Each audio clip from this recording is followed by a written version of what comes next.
ਆ ਭਾਜੀ ਖੜੇ ਮੈਂ ਕਹਾਂ ਮੈਂ ਪੈਂਟ ਲਵਾ ਕੇ ਤੁਹਾਡੀ ਨਿੱਕਰ ਪਵਾਉਣੀ ਤੁਹਾਨੂੰ ਜਰਾ ਹਵਾ ਲੱਗਦੀ ਰਹੇਗੀ।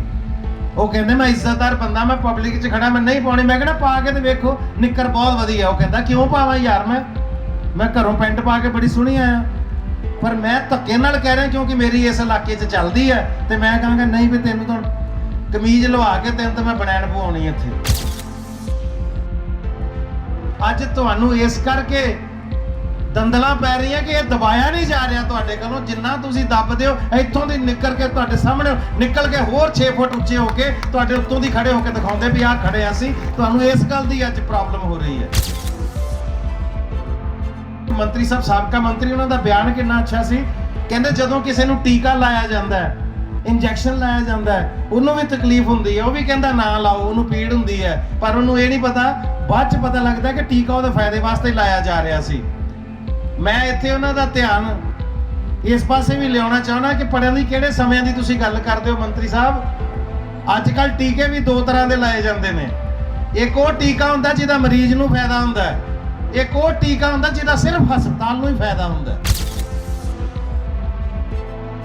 ਕਿ ਕਿਸੇ ਦੀ ਬੇਟੀ ਨੂੰ ਕਿਸੇ ਦੀ ਧੀ ਨੂੰ ਲਾਵਾਂ ਫੇਰਿਆਂ ਤੋਂ ਬਾਅਦ ਵਿਆਹ ਕੇ ਪਰਨਾ ਕੇ ਲੈ ਕੇ ਜਾਓ। ਉਹ ਗੱਲ ਇੱਜ਼ਤ ਵਾਲੀ ਹੁੰਦੀ ਹੈ। ਅਗਲੇ ਨੂੰ ਵੀ ਸਮਝ ਹੁੰਦੀ ਵੀ ਅਸੀਂ ਇੱਥੇ ਰਿਸ਼ਤਾ ਕੀਤਾ ਬੇਟੀ ਮੰਗੀ ਸੀ ਵਿਆਹੀ ਹੈ ਤੇ ਸਾਵੇਂ ਕਿਸੇ ਦੀ ਧੀ ਨੂੰ ਬੰਦੂਕ ਦੀ ਨੋਕ ਤੇ ਲੈ ਜਾਓ ਇੱਥੇ ਜਾ ਕੇ ਫੋਟੋਆਂ ਖਿਚਾ ਕੇ ਕੋਰਟ 'ਚ ਸਾਈਨ ਕਰਕੇ ਆ ਜਾਓ ਹੁਣ ਤਾਂ ਵਿਆਹੀ ਗਈ ਹੁਣ ਤੇ ਹੋ ਗਿਆ ਇਦਾਂ। ਮੈਂ ਕਿਹਾ ਅਗਲੇ ਖੋਪਰ ਖੋਲ ਦਿੰਦੇ ਕੋਈ ਨਹੀਂ ਇਹ ਤਾਂ ਵਿਆਹ ਮੰਨਦਾ। ਔਰੰਗਜ਼ੇਬ ਦੀ ਆਖਰੀ ਜਿਹੜੀ ਸੰਤਾਨ ਇਸ ਵੇਲੇ ਕਲਕੱਤੇ ਦੇ ਵਿੱਚ ਫੁੱਟਪਾਥਾਂ ਦੇ ਉੱਤੇ ਸੌਂਦੀ ਹੈ। ਉਸ ਸਲਤਨਤ ਦੀ ਆਖਰੀ ਨੂੰਹ ਜਿਹੜੀ ਉਹਨਾਂ ਤੋਂ ਬਾਅਦ ਬੱਚੇ ਕਿਹੜੇ ਸਾਨੂੰ ਨਹੀਂ ਪਤਾ ਆਖਰੀ ਨੂੰਹ ਦਰਬਾਰ ਸਾਹਿਬ ਆ ਕੇ ਮਾਫੀ ਮੰਗ ਕੇ ਗਈ ਸੀ ਨਤਮਸਤਕ ਹੋ ਕੇ ਕਿ ਸੱਚਿਆ ਪਾਤਸ਼ਾਹ ਮੇਰੇ ਪਰਿਵਾਰ ਨੂੰ ਮੇਰੇ ਖਾਨਦਾਨ ਨੂੰ ਮਾਫ ਕਰ ਦੇ। ਅਸੀਂ ਬਹੁਤ ਜ਼ੁਲਮ ਕੀਤੇ ਇੱਥੇ ਬੜੇ ਜ਼ੁਲਮ ਕਮਾਏ ਸਾਡੇ ਖਾਨਦਾਨ ਨੇ ਤੇ ਅੱਜ ਅਸੀਂ ਸੜਕਾਂ ਤੇ ਸੌਂਦੇ ਆ ਫੁੱਟਪਾਥਾਂ ਤੇ ਸੌਂਦੇ ਆ ਦਿਹਾੜੀਆਂ ਲਾ ਕੇ ਰੋਟੀ ਖਾਂਦੇ ਆ। ਕੋਈ ਮੰਨਣ ਨੂੰ ਤਿਆਰ ਨਹੀਂ ਕਿ ਔਰੰਗਜ਼ੇਬ ਦੀ ਹੈ। ਜੇ ਆਪਾਂ ਗੱਲ ਕਰੀਏ ਤੇ ਪਰ ਇੱਕ 8-9 ਸਾਲ ਦਾ ਬਾਲਕ ਜਿਹੜਾ ਇਹਨਾਂ ਰਸਮਾਂ ਦੇ ਵਿੱਚ ਇਹਨਾਂ ਰੋਹ ਰੀਤਾਂ 'ਚ ਇਹਨਾਂ ਰਿਵਾਜਾਂ 'ਚ ਪੈਦਾ ਹੋਇਆ ਜਦੋਂ ਜਨੇਊ ਪਾਉਣ ਲੱਗਿਆ ਪਾਂਡੇ ਦਾ ਹੱਥ ਫੜ ਲਿਆ ਪੰਡਤ ਦਾ ਹੱਥ ਫੜ ਲਿਆ ਕਿਸੇ ਬਦਤਮੀਜ਼ੀ ਨਾਲ ਨਹੀਂ ਗੁਸਤਾਖੀ ਨਾਲ ਨਹੀਂ ਜਗਿਆਸਾ ਦੇ ਨਾਲ। ਇੱਥੇ ਅੰਦਰ ਜਗਿਆਸਾ ਸੀ ਬਾਬੇ ਦੇ। ਬਾਬਾ ਨਾਨਕ ਜਗਿਆਸੂ ਸੀ। ਉਹਦਾ ਸਵਾਲ ਸੀ ਕਿ ਦਇਆ ਕਪਾਹ ਸੰਤੋਖ ਸੂਤ। ਕਹਿੰਦਾ ਜਿਹੜਾ ਜਨੇਊ ਮੈਨੂੰ ਪਾਉਣ ਲੱਗਿਆ ਇਹਦੀ ਮੈਨੂੰ ਸੈਂਸ ਨਹੀਂ ਪਤਾ ਵੀ ਮੇਰੇ ਕਿੱਥੇ ਕੰਮ ਆਉਣਾ। ਦਇਆ ਕਪਾਹ ਦਇਆ ਦੀ ਕਪਾਹ ਹੋਵੇ ਸੰਤੋਖ ਸੂਤ ਸੰਤੋਖ ਸਬਰ ਦਾ ਸੂਤ ਵਟਿਆ ਹੋਵੇ। ਦਇਆ ਕਪਾਹ ਸੰਤੋਖ ਸੂਤ ਜਤ ਗੰਢੀ ਸੱਤ ਵਟ ਜਿਹਨੂੰ ਜਤ ਦੀ ਗੰਢ ਵੱਜੀ ਹੋਵੇ ਸੱਚਾਈ ਨਾਲ ਵਟਿਆ ਹੋਵੇ। ਦਇਆ ਕਪਾਹ ਸੰਤੋਖ ਸੂਤ ਜਤ ਗੰਢੀ ਸੱਤ ਵਟ ਇਹੋ ਜਨੇਊ ਜੀ ਕਾ ਹਈ ਤਾਂ ਪਾਂਡੇ ਕੱਤ। ਕੋਈ ਇਹੋ ਜਿਹਾ ਜਨੇਊ ਹੈਗਾ ਤਾਂ ਮੇਰੇ ਪਾ ਦੇ ਜਿਹੜਾ ਮਤਲਬ ਮੇਰੀ ਜ਼ਿੰਦਗੀ 'ਚ ਮੇਰੇ ਨਾਲ ਰਵੇ ਮੇਰੇ ਮਰਨ ਤੋਂ ਬਾਅਦ ਵੀ ਮੇਰੇ ਕਰਮ ਬਣ ਕੇ ਮੇਰੇ ਨਾਲ ਜਾਵੇ। ਇਹ ਜਨੇਊ ਧਾਗਾ ਮੇਰੇ ਉੱਪਰ ਦੀ ਲੰਘ ਗਿਆ ਤਾਂ ਮੈਨੂੰ ਕੋਈ ਫਾਇਦਾ ਨਹੀਂ ਹੋਣਾ। ਗੁਰੂ ਸਾਹਿਬ ਨੇ ਲੜਾਈ ਲੜੀ ਉਦੋਂ ਜ਼ਬਰਦਸਤੀ ਸਭ ਨੂੰ ਜਨੇਊ ਪਾਇਆ ਜਾਂਦਾ ਸੀ। ਜੰਮਿਆ ਤਾਂ ਜਨੇਊ ਪਾ ਦਿਓ। ਉਹੀ ਗੱਦੀ 9ਵੇਂ ਪਾਤਸ਼ਾਹ ਇੱਕ ਟਾਈਮ ਆ ਗਿਆ ਜਦੋਂ ਜ਼ਬਰਦਸਤੀ ਜਨੇਊ ਲਾਇਆ ਜਾਂਦਾ ਸੀ।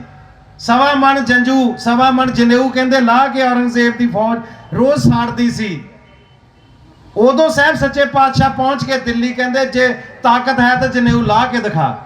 ਉਹੀ ਜੋਤ ਲੜ ਰਹੀ ਹੈ ਜਨੇਊ ਪਾਉਣ ਨਹੀਂ ਦੇਣਾ ਉਹੀ ਜੋਤ ਲੜ ਰਹੀ ਹੈ ਜਨੇਊ ਲਾਉਣ ਨਹੀਂ ਦੇਣਾ। ਇੱਕ ਗੱਲ ਵਿਚਲੀ ਸਮਝੋ ਲੜਾਈ ਕਾਦੀ ਸੀ ਜ਼ਬਰਦਸਤੀ ਦੀ। ਉਦੋਂ ਜ਼ਬਰਦਸਤੀ ਪਾਉਂਦੇ ਸੀ ਹੁਣ ਜ਼ਬਰਦਸਤੀ ਲਾਉਂਦੇ ਸੀ। ਇਹ ਕੌਮ ਸਿਰਫ ਜ਼ਬਰਦਸਤੀ ਦੇ ਅਗੇਂਸਟ ਲੜਦੀ ਆਈ ਹੈ। ਕਿਸੇ ਧਰਮ ਕਿਸੇ ਮਜ਼ਹਬ ਕਿਸੇ ਸੋਚ ਕਿਸੇ ਜ਼ਾਤ ਪਾਤ ਦੇ ਖਿਲਾਫ ਕਦੇ ਨਹੀਂ ਲੜੇ ਅਸੀਂ।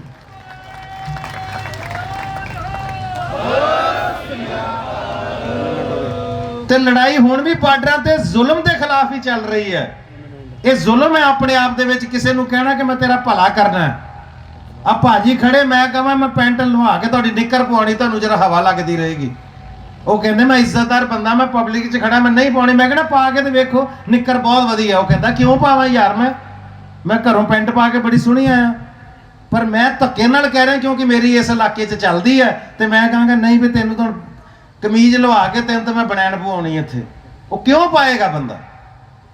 ਉਹਨਾਂ ਨੂੰ ਜੋ ਚਾਹੀਦਾ ਹੋਏਗਾ ਘਰੋਂ ਉਸੇ ਤਰੀਕੇ ਨਾਲ ਸੱਜ ਧੱਜ ਦੇ ਨਾਲ ਆਪਣੀ ਦੇ ਨਾਲ ਆਉਣਗੇ। ਜਿਹਦਾ ਹੁਣ ਕੀ ਕਰੇਗਾ? ਉਹ ਅੱਜ ਕਿਸਾਨ ਦੇ ਨਾਲ ਜ਼ੁਲਮ ਕੀਤਾ ਜਾ ਰਿਹਾ ਹੈ। ਕੱਟ ਮਾਰ ਕੇ ਫਿਰ ਚਲਾ ਦੇ। ਆਪਕਾ ਮੰਤਰੀ ਪੰਜਾਬ ਕਹਿੰਦੇ ਜਦੋਂ ਵੀ ਕੋਈ ਚੰਗਾ ਕੰਮ ਹੁੰਦਾ ਲੋਕੀ ਪਹਿਲਾਂ ਅੜਦੇ ਹੀ ਨੇ। ਤੁਹਾਡੀ सेंटर की सरकार ने भी किया कि हमने जब 3 तलाक बनाए थे तब भी लोगों को एतराज हुआ था, पर उदों औरत तो खुश सी ना। औरत ने बाहर आके एजिटेशन नहीं सी कीता कि 3 तलाक नहीं होने चाहिए। उन्होंने दी किते जान सौखी हो रही होनी है। इदां ही तुसीं ਜਿਹੜੇ ਜਿਹੜੇ ਕਾਨੂੰਨ ਲੋਕ ਖੇਤ ਵਿੱਚ ਲਿਆਂਦੇ ਲੋਕਾਂ ਨੂੰ ਲੱਗਾ ਠੀਕ ਹੈ, ਜਿਹੜੇ ਜਿਹੜੇ ਕਾਨੂੰਨ ਤੁਸੀਂ ਜ਼ੁਲਮ ਦੇ ਨਾਲ ਲਿਆਂਦੇ ਹਰ ਕਾਨੂੰਨ ਦੇ ਖਿਲਾਫ ਐਜੀਟੇਸ਼ਨ ਹੋਇਆ, ਧਰਨੇ ਹੋਏ ਨੇ, ਮੁਜ਼ਾਹਰੇ ਹੋਏ ਨੇ। ਤੁਸੀਂ ਦਬਾ ਲਏ ਤਾਂ ਗੱਲ ਵੱਖਰੀ ਹੈ। ਅੱਜ ਤੁਹਾਨੂੰ ਇਸ ਕਰਕੇ ਦੰਦਲਾਂ ਪੈ ਰਹੀਆਂ ਕਿ ਇਹ ਦਬਾਇਆ ਨਹੀਂ ਜਾ ਰਿਹਾ ਤੁਹਾਡੇ ਕੋਲੋਂ। ਜਿੰਨਾ ਤੁਸੀਂ ਦੱਬਦੇ ਹੋ ਇੱਥੋਂ ਦੀ ਨਿਕਲ ਕੇ ਤੁਹਾਡੇ ਸਾਹਮਣੇ ਨਿਕਲ ਕੇ ਹੋਰ 6 ਫੁੱਟ ਉੱਚੇ ਹੋ ਕੇ ਤੁਹਾਡੇ ਉੱਤੋਂ ਦੀ ਖੜੇ ਹੋ ਕੇ ਦਿਖਾਉਂਦੇ ਵੀ ਆਹ ਖੜੇ ਆ ਅਸੀਂ। ਤੁਹਾਨੂੰ ਇਸ ਗੱਲ ਦੀ ਅੱਜ ਪ੍ਰੋਬਲਮ ਹੋ ਰਹੀ ਹੈ। ਸੋ ਤੁਸੀਂ ਉਸ ਮੰਤਰੀ ਸਾਹਿਬ, ਸਾਡੇ ਮਾਨਯੋਗ ਮੰਤਰੀ ਸਾਹਿਬ, ਸਾਬਕਾ ਮੰਤਰੀ, ਉਹਨਾਂ ਦਾ ਬਿਆਨ ਕਿੰਨਾ ਅੱਛਾ ਸੀ। ਕਹਿੰਦੇ ਜਦੋਂ ਕਿਸੇ ਨੂੰ ਟੀਕਾ ਲਾਇਆ ਜਾਂਦਾ ਹੈ, ਇੰਜੈਕਸ਼ਨ ਲਾਇਆ ਜਾਂਦਾ ਹੈ, ਉਹਨੂੰ ਵੀ ਤਕਲੀਫ ਹੁੰਦੀ ਹੈ। ਉਹ ਵੀ ਕਹਿੰਦਾ ਨਾ ਲਾਓ, ਉਹਨੂੰ ਪੀੜ ਹੁੰਦੀ ਹੈ, ਪਰ ਉਹਨੂੰ ਇਹ ਨਹੀਂ ਪਤਾ, ਬਾਅਦ ਚ ਪਤਾ ਲੱਗਦਾ ਕਿ ਟੀਕਾ ਉਹਦੇ ਫਾਇਦੇ ਵਾਸਤੇ ਲਾਇਆ ਜਾ ਰਿਹਾ ਸੀ। ਮੈਂ ਇੱਥੇ ਉਹਨਾਂ ਦਾ ਧਿਆਨ ਇਸ ਪਾਸੇ ਵੀ ਲਿਆਉਣਾ ਚਾਹੁੰਦਾ ਕਿ ਪੜ੍ਹਨ ਦੀ ਕਿਹੜੇ ਸਮਿਆਂ ਦੀ ਤੁਸੀਂ ਗੱਲ ਕਰਦੇ ਹੋ ਮੰਤਰੀ ਸਾਹਿਬ। ਅੱਜ ਕੱਲ੍ਹ ਟੀਕੇ ਵੀ 2 ਤਰ੍ਹਾਂ ਦੇ ਲਾਏ ਜਾਂਦੇ ਨੇ। ਇੱਕ ਉਹ ਟੀਕਾ ਹੁੰਦਾ ਜਿਹਦਾ ਮਰੀਜ਼ ਨੂੰ ਫਾਇਦਾ ਹੁੰਦਾ ਹੈ, ਇੱਕ ਉਹ ਟੀਕਾ ਹੁੰਦਾ ਜਿਹਦਾ ਸਿਰਫ ਹਸਪਤਾਲ ਨੂੰ ਹੀ ਫਾਇਦਾ ਹੁੰਦਾ। ਭਾਵੇਂ ਪਾਣੀ ਦਾ ਹੀ ਲਾ ਦੇਣ, ਬਾਅਦ ਚ ਬਿੱਲ ਚ 40,000 ਰੁਪਏ ਲਿਖਣਾ ਹੁੰਦਾ, ਬਾਹਰੋਂ ਮੰਗਾਇਆ ਸੀ ਟੀਕਾ 40,000 ਰੁਪਏ ਦਾ। ਹੁਣ ਸਾਨੂੰ ਨਹੀਂ ਨਾ ਪਤਾ ਇਹ ਟੀਕਾ ਤੁਸੀਂ ਕਿਹੜਾ ਲਾਈ ਜਾਂਦੇ ਹੋ। ਕਿਸਾਨ ਕਹਿੰਦਾ ਮੈਂ ਨਹੀਂ ਟੀਕਾ ਲਵਾਉਣਾ, ਕਿਉਂਕਿ ਪਤਾ ਲੱਗ ਗਿਆ ਕਿਸਾਨ ਨੂੰ ਕਿ ਇਹ ਟੀਕਾ ਹਸਪਤਾਲ ਵਾਲਿਆਂ ਦੇ ਹੱਕ 'ਚ ਹੈ, ਮਰੀਜ਼ ਨੂੰ ਚਾਹੀਦਾ ਹੀ ਨਹੀਂ ਟੀਕਾ ਇਹ। ਫਿਰ ਉਸ ਤੋਂ ਬਾਅਦ ਕਹਿੰਦੇ ਨੇ ਜੀ ਕਿ ਕਾਨੂੰਨ ਤਾਂ ਪਾਰਲੀਮੈਂਟ 'ਚੋਂ ਪਾਸ ਹੋਇਆ, ਰਾਜ ਸਭਾ 'ਚੋਂ ਵੀ ਪਾਸ ਹੋਇਆ, ਹੁਣ ਤਾਂ ਇਹ ਲੋਕਾਂ ਨੇ ਚੁਣੇ ਹੋਏ ਨੁਮਾਇੰਦੇ ਜਿਹੜੇ ਨੇ ਉਹਨਾਂ ਨੇ ਪਾਸ ਕੀਤਾ। ਕੀ ਪ੍ਰੋਬਲਮ ਹੈ ਕਿਸਾਨ ਨੂੰ? ਸੋ ਕਿੱਦਾਂ ਪਾਸ ਹੋਏ ਨੇ ਲੋਕਾਂ ਨੂੰ ਉਹ ਵੀ ਪਤਾ ਹੈ। ਇੱਕ ਥਾਂ ਤੇ ਤੁਹਾਡਾ ਬਹੁਮਤ ਹੈ, ਤੁਸੀਂ ਪਾਸ ਕਰਾ ਲਏ ਬਿੱਲ, ਕਾਨੂੰਨ ਬਣ ਗਏ। ਰਾਜ ਸਭਾ ਦੇ ਵਿੱਚ ਅੱਜ ਤੱਕ ਇੰਨਾ ਵੱਡਾ ਜ਼ੁਲਮ ਕਦੇ ਨਹੀਂ ਸੀ ਹੋਇਆ ਕਿ ਧਵਨੀ ਮਤ ਦੇ ਨਾਲ, ਸਿਰਫ ਆਵਾਜ਼ ਦੇ ਨਾਲ ਪੁੱਛ ਕੇ ਹਾਂਜੀ ਕੌਣ ਹੱਕ 'ਚ ਹੈ ਕੌਣ ਖਿਲਾਫ ਹੈ, ਤੇ ਕਹਿ ਦੋ ਹਾਂਜੀ ਸਾਰੇ ਹੱਕ 'ਚ ਨੇ ਜੀ। ਉਹਦਾ ਵੀ ਇੱਕ ਤਰੀਕਾ ਹੁੰਦਾ ਹੈ। ਕਹਿੰਦੇ ਜਿਹੜੇ ਹੱਕ 'ਚ ਨੇ ਇੱਧਰ ਬਹਿ ਜਾਓ, ਜਿਹੜੇ ਖਿਲਾਫ ਨੇ ਇੱਧਰ ਬਹਿ ਜਾਓ, ਉਦੋਂ ਗਿਣਤੀ ਹੋ ਜਾਂਦੀ ਹੈ। ਕੋਈ ਪ੍ਰੋਸੈਸ ਫੋਲੋ ਨਹੀਂ ਕੀਤਾ ਗਿਆ, ਧੱਕੇ ਨਾਲ ਹੀ ਕਹਿਤਾ ਪਾਸ ਹੋ ਗਏ, ਪਾਸ ਹੋ ਗਏ, ਪਾਸ ਹੋ ਗਏ, ਪਾਸ ਹੋ ਗਏ। ਇਹ ਮੈਂ ਕਿਹਾ ਤੁਸੀਂ ਉਹ ਕੰਮ ਕੀਤਾ ਕਿ ਕਿਸੇ ਦੀ ਬੇਟੀ ਨੂੰ, ਕਿਸੇ ਦੀ ਧੀ ਨੂੰ ਲਾਵਾਂ ਫੇਰਿਆਂ ਤੋਂ ਬਾਅਦ ਵਿਆਹ ਕੇ ਪਰਨਾ ਕੇ ਲੈ ਕੇ ਜਾਓ, ਉਹ ਗੱਲ ਇੱਜ਼ਤ ਵਾਲੀ ਹੁੰਦੀ ਹੈ। ਅਗਲੇ ਨੂੰ ਵੀ ਸਮਝ ਹੁੰਦੀ ਵੀ ਅਸੀਂ ਇੱਥੇ ਰਿਸ਼ਤਾ ਕੀਤਾ, ਬੇਟੀ ਮੰਗੀ ਸੀ, ਵਿਆਹੀ ਹੈ। ਤੇ ਸਾਵੇਂ ਕਿਸੇ ਦੀ ਧੀ ਨੂੰ ਬੰਦੂਕ ਦੀ ਨੋਕ ਤੇ ਲੈ ਜਾਓ, ਇੱਥੇ ਜਾ ਕੇ ਫੋਟੋਆਂ ਖਿਚਾ ਕੇ ਕੋਰਟ 'ਚ ਸਾਈਨ ਕਰਕੇ ਆ ਜਾਓ, ਹੁਣ ਤਾਂ ਵਿਆਹੀ ਗਈ, ਹੁਣ ਤੇ ਹੋ ਗਿਆ ਵਿਆਹ। ਇਦਾਂ ਮੈਂ ਕਿਹਾ ਅਗਲੇ ਖੋਪਰ ਖੋਲ ਦਿੰਦੇ, ਕੋਈ ਨਹੀਂ ਇਹ ਤਾਂ ਵਿਆਹ ਮੰਨਦਾ। ਸੋ ਇਹ ਜ਼ਬਰ। ਅੱਜ ਮੁਬਾਰਕਬਾਦ ਵੀ ਦੇਣਾ ਤੁਹਾਨੂੰ ਪੰਜਾਬੀਆਂ ਨੂੰ ਕਿ ਲਾੜੇ ਤੁਸੀਂ ਹੋ ਇਸ ਯੁੱਧ ਦੇ, ਇਸ ਸੰਘਰਸ਼ ਦੇ ਲਾੜੇ ਤੁਸੀਂ ਬਣੇ ਹੋ ਪੰਜਾਬੀਓ। ਅੱਜ ਵੇਖੋ ਬਰਾਤ ਸਾਰੇ ਹਿੰਦੁਸਤਾਨ ਦੀ ਤੁਹਾਡੇ ਪਿੱਛੇ ਪਿੱਛੇ ਤੁਰੀ ਹੋਈ ਹੈ। ਔਰ ਮੈਂ ਸਜਦਾ ਕਰਦਾ ਸਰਦਾਰ ਨਵਰੀਤ ਸਿੰਘ ਉਹਨਾਂ ਦੇ ਦਾਦਾ ਜੀ ਨੂੰ ਕਿ ਅਸੀਂ ਹਮੇਸ਼ਾ ਭਾਸ਼ਣਾਂ 'ਚ ਗੱਲਾਂ ਕਰਦੇ ਹਾਂ, ਕੁਰਬਾਨੀਆਂ ਵਾਲੀ ਕੌਮ ਹੈ, ਅਸੀਂ ਕੁਰਬਾਨੀਆਂ ਦੇਣ ਤੋਂ ਪਿੱਛੇ ਨਹੀਂ ਹਟਦੇ। ਪਰ ਕਈਆਂ ਨੂੰ ਲੱਗਦਾ ਹੋਵੇਗਾ ਵੀ ਇਹ ਸਿਰਫ ਭਾਸ਼ਣਾਂ 'ਚ ਜਾਂ ਗੱਲਾਂ 'ਚ ਹੀ ਗੱਲ ਹੁੰਦੀ ਹੈ। ਆ ਤੁਹਾਡੇ ਸਾਹਮਣੇ ਬੈਠੇ ਨੇ, ਹੁਣੇ ਸੀਸ ਦਿੱਤਾ ਇਹਨਾਂ ਦੇ ਪੋਤਰੇ ਨੇ, ਉੱਥੇ ਦੇਖੋ।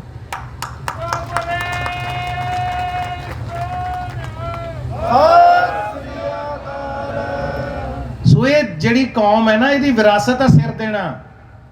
ਸਾਡੇ ਸਭ ਤੋਂ ਜ਼ਿਆਦਾ ਭਗਤੀ ਦਾ ਰਾਹ ਦੱਸਣ ਵਾਲੇ ਗੁਰੂ ਨਾਨਕ ਸਾਹਿਬ, ਉਹਨਾਂ ਤੋਂ ਜ਼ਿਆਦਾ ਭਗਤੀ ਰਸ ਵਿੱਚ ਕਿਸੇ ਨੇ ਰਚਨਾ ਨਹੀਂ ਕੀਤੀ।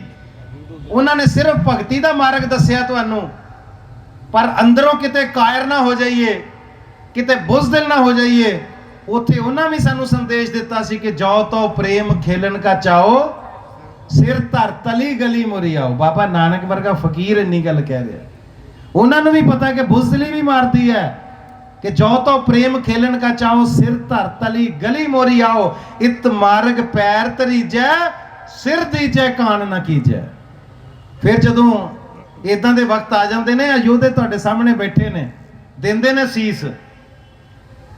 सो ये तो वो धरती है जिथे गुरु गोबिंद सिंह साहब नूं तोड़े वाली बंदूक किसी ने भेंट कीती सी, ते महाराज ने वैसे ही कहा सी भी वेखदे आ इन्हां च किन्ना कि जज्बा बचिआ। कहते नवी चीज़ आई है बंदे खानी, दूरों ही बंदा मारदी है। ये वेखना भी इहदा निशाना भी सही लगता कि नहीं। तो तुहानूं याद है सारिਆਂ ਨੂੰ कोई साखी दस्सण दी लोड़ नहीं, इतिहास दस्सण दी लोड़ नहीं, किदां दो सिंह जिहड़े आपस भी प्यो पुੱਤ ਦਾ रिश्ता रखते सी, आपस इस गल तो ही लड़ते पे सी कि महाराज की बंदूक अगे मैं खड़े होना, दूजा कहता सी मैं खड़े होना। ये तो शहीद होने लिए भी लड़ते ने, तो जो जुल्म के खिलाफ लड़ना पै जाए तो फिर जित किहदी हुंदी है, इतिहास पढ़ लो सारा तुसीं। जुल्म करने वाले, जबर करने वाले, अज औरंगजेब की मड़ी के उत्ते मैं आ गुरु महाराज की धरती ते खड़ा, परमात्मा की सौं, मेरे फादर साहब गए औरंगाबाद किसी काम गए सी, कहते मेरा वैसे ही दिल किया भी ये नाम औरंगाबाद है, औरंगजेब की कहते कबर भी है इत्थे, चल कहते वो भी वेख के आई, वो किहड़ा बंदा सी जिन्हें इन्ना जुल्म किया सी साडे ते। उत्थे गए कहते सिर्फ एक कोई उत्थे फकीर बैठा सी जिहड़ा केयर टेकर होना, उन्हें मिहनत की जान लग्या भाई सानू आदत आ जिथे जाने मत्था टेकते उत्थे कोई 2 रुपये 5 रुपये 10 रुपये जो भी होंगे देने आ, पर उत्थे साडा कोई बनता नहीं सी। कहते असीं देखिया यात्रियों वांगू हो गए तुर पे, उन्हें पिछों आवाज़ मारी, कहता सरदार जी कोई 10 रुपये दे दो। कहता काहदे वास्ते? कहते हम चिराग जलाते हैं यहाँ पे, कोई आता तो है नहीं आप जैसा, कोई आता है तो चिराग जलाने के लिए तेल लाना होता उसके पैसे मांगते हैं। डैडी कहते लानत हो तेरे, अज साडी संगत को पैसे मांग मांग के तेरी कबर ते दीवे जगते पे ने, उत्थे वेख कौम किवें जगदी पई महाराज सच्चे पातशाह दी, सारे संसार च कौम जग रही है। जे किसी नूं शक होवे जाके देख लियो, उन्हां दी कबर ते अज दीवे भी नहीं जगदे, तेल मांग के दीवे जगते ने। और जेडे लोग खबरां पढ़ते हैं उन्होंने याद होना, ये तो 8-10 साल पुरानी गल है, औरंगजेब की आखिरी जिहड़ी संतान इस वेले कलकत्ते दे विच फुटपाथां दे उत्ते सौंदी है, उस सल्तनत की आखिरी नूह जिहड़ी, उन्हां तो बाद बच्चे किहड़े सानू नहीं पता, आखिरी नूह दरबार साहब आके माफ़ी मांग के गई सी नतमस्तक होके कि सच्चा पातशाह मेरे परिवार नूं, मेरे खानदान नूं माफ़ कर दे, असी बहुत जुल्म कीते, इत्थे बड़े जुल्म कमाए साडे खानदान ने, ते अज असी सड़कां ते सौंने आ, फुटपाथां ते सौंने आ, दिहाड़ियां ला के रोटी खाने आ, कोई मन्नण नूं तैयार नहीं कि औरंगजेब दी औलाद अगों जिहड़ी है इस मुल्क दी नहीं, इस पूरे खिते दी मालक हुंदी सी, पूरी शासक हुंदी सी, अज वो हशर ने इन्हां दे। आखिरी गल कह के सरकार नूं बेनती करदा होया कि 300 तो वध शहादतां किसानां दी उत्थे हो चुकीआं ने, कक्करां ने डरा के वेख लिया, सर्दी रुत ने उत्थे बर्फ जमाउणी ठंड ने किसान नूं डरा के वेख लिया, उत्थे ही बैठा किसान, ते हुण लूआं ने झंबता किसान उत्थे अज ते गंदे मौसम ने, मच्छर ने, बड़ा कुछ करके देख लिया, पर किसान उत्थे अज भी अडोल खड़ा, अडिग खड़ा है। ते मौसम ते आही दो ही हुंदे ने, इदों बाद तां मौसम भी कोई नहीं बदलने भी शायद किसान उठ के चला जाए, फिर ठंड आ जाएगी, उन्हां दी तैयारी है। सो मेरी बेनती है किसान नूं कि जज्बा जिहड़ा यही कायम रखियो, शालीनता दे नाल, जिस तरह तुसीं अज अंदोलन चला रहे हो, सारा संसार तुहानूं फॉलो कर रहा है कि किस तरह तुसीं ईमानदारी दे नाल और सबर संतोख के नाल ये संघर्ष चला रहे हो, इसी तरह चला के रखियो। और मैं सरकार नूं भी कहना कि बहुत जाना जा चुकी हैं, ये महंगियां पैंदियां हुंदियां, लोगों के मन च कड़तन वधदी हुंदी है, वेला सांभ लो, ये जुल्म जदों रोक दोगे उदों ही भला है, जिन्ना ये जुल्म वधदा जाएगा उन्नियां दूरियां वधदियां जाणियां। सो मेरी बेनती है कि आपां तन मन धन दे नाल किसान दे नाल जुड़े रहिए, अज प्रण करके जाइए कि असीं कदे पिठ नहीं दिखावांगे, पिछे नहीं हटांगे, किसानी दे नाल खड़े हैं। मैं सरदार योगराज सिंह साडे सीनियर, साडी इंडस्ट्री दे सरप्रस्त भी ने, साडी ऑर्गेनाइजेशन दे, उन्हां दा धन्नवाद करदा कि उन्होंने सानूं अजे इत्थे तुहाडे च आउण दा मौका दिता है और दिल की गल तुहाडे नाल करन दा मौका दिता है। साहिब सच्चे पातशाह गुरु गोबिंद सिंह साहब तुहानूं सारिआं नूं चढ़दी कला च रखन। पिछे परमिंदर भाजी मैनूं नज़र आ रहे हैं, यूनाइटेड सिक्स वाले टेंट लगा सामने, ये भी योधे ने, इन्हां दा भी जिद्दन तो संघर्ष चल रहा, बड़ा वड्डा योगदान है। और 3 ही चीज़ां हुंदियां जीवन वास्ते सानूं, कुल्ली, गुल्ली ते जुल्ली, ये 3 चीज़ां मिल जाण इंसान मरदा नहीं। बहुत ज़्यादा ठंड सी, इन्हां ने पता नहीं किन्ने सैकड़े टेंट लाते, उत्थे कंबल देते भी लोग अंदर बह के, कुल्ली गुल्ली का जुगाड़ किया लोगों के, उत्थे ही गुल्ली का यानी रोटी का जुगाड़ भी किया। सो ये इदां दियां होर उत्थे संस्थावां ने जिन्होंने किसी चीज़ की कमी नहीं आन दी। इन्हां दे मगर जिहड़ी पावर काम कर रही है वो बाबा नानक ही है, वो सच्चे पातशाही ने। ਜਿਹੜੇ ਕਿਸੇ ਚੀਜ਼ ਦੀ ਕਮੀ ਨਹੀਂ ਆਉਣ ਦਿੰਦੇ, ਪਰ ਇਹ ਆਪਣੇ ਵੱਲੋਂ ਤਨਦੇਹੀ ਨਾਲ ਲੱਗੇ ਹੋਏ ਨੇ। ਯੂਨਾਈਟਿਡ ਸਿੱਖਸ, ਇਹਨਾਂ ਵਾਸਤੇ ਵੀ ਇੱਕ ਵਾਰੀ ਤਾਲੀ ਮਾਰ ਦਿਓ ਜੀ ਤੁਸੀਂ। ਔਰ ਮੈਂ ਦਾਅਵੇ ਨਾਲ ਕਹਿ ਸਕਦਾ ਕਿ ਗੁਰੂ ਸਾਹਿਬ ਦਾ ਹੀ ਮਹਾਵਾਕ ਹੈ ਕਿ ਤਿੰਨ ਚਿਰ ਮੂਲ ਨਾ ਥੋੜੀਂਦੇ, ਜਿਨ ਚਿਰ ਆਪ ਕਿਰਪਾਲ, ਧਨ ਅਖੁੱਟ ਬਾਬਾ ਨਾਨਕਾ, ਖਾਏ ਖਰਚ ਧਨ ਮਾਲ। ਸੋ ਮੋਰਚੇ ਦੇ ਉੱਤੇ ਕਿਸਾਨ ਤਾਂ ਕੀ, ਦੁਨੀਆ ਆ ਕੇ ਉੱਥੇ ਬਹਿ ਕੇ ਲੰਗਰ ਛਕ ਕੇ ਚਲੀ ਜਾਵੇ, 10 ਸਾਲ ਵੀ ਸੰਘਰਸ਼ ਚੱਲੇਗਾ ਤੇ ਮਹਾਰਾਜ ਨੇ ਕਦੇ ਕਿਸੇ ਚੀਜ਼ ਦੀ ਕਮੀ ਨਹੀਂ ਆਉਣ ਦੇਣੀ। ਚੜ੍ਹਦੀ ਕਲਾ ਚ ਰਹੋ, ਜ਼ਿੰਦਾਬਾਦ ਰਹੋ ਹਮੇਸ਼ਾ। ਕਿਸਾਨ ਮਜ਼ਦੂਰ ਏਕਤਾ, ਕਿਸਾਨ ਮਜ਼ਦੂਰ ਏਕਤਾ। ਵਾਹਿਗੁਰੂ ਜੀ ਕਾ ਖਾਲਸਾ, ਵਾਹਿਗੁਰੂ ਜੀ ਕੀ ਫਤਿਹ। ਵਿਸਾਖੀ ਦੀਆਂ ਲੱਖ ਲੱਖ ਮੁਬਾਰਕਾਂ ਜੀ। ਬਹੁਤ ਬਹੁਤ ਧੰਨਵਾਦ ਜੀ। ਚੀਮਾ ਹੁਣੀ, ਮਲਕੀਤ ਰੌਣੀ ਜੀ, ਸਾਡੇ ਕਲਾਕਾਰ ਵੀ ਬੜੇ ਆਏ ਨੇ, ਹੋਰ ਵੀ ਆਉਣਗੇ। ਸੋ ਜਿਹੜੇ ਜਿਹੜੇ ਆਏ ਨੇ, ਹਸਨ ਮਾਨਕ ਬਹੁਤ ਸੋਹਣਾ ਗਾ ਕੇ ਗਏ ਨੇ।